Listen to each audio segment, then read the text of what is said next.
So I worked for Target for 10 years in marketing, and here are the marketing strategies that Target uses that you can use in your business. Now, my last video about storytelling, you guys love that. So let's dive a little bit further into selling yourself with stories. The reason Target uses stories is because it builds a better connection. Nobody wants to buy from a billboard. Nobody wants to buy from salesy content online anymore. It's all about building connection. And right now, the videos that are outperforming every other video on TikTok and Instagram are where people are having a conversation, like having coffee with a friend, and that is what is selling.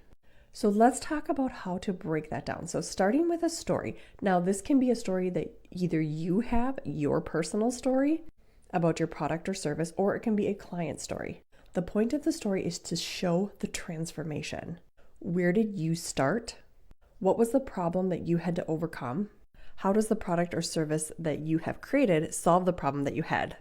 And what is that transformation, that outcome that you now have? So, for example, I created my social media company because there was a need for small business owners that didn't want to pay massive agency rates, and they needed someone to help them with social media.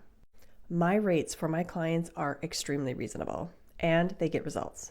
I also created a program where I help business owners and entrepreneurs that want to create content themselves, called the Content Mastery Program. That is launching in 2 weeks, and that program was created from the need of business owners needing ideas how to convert people from followers into actual sales.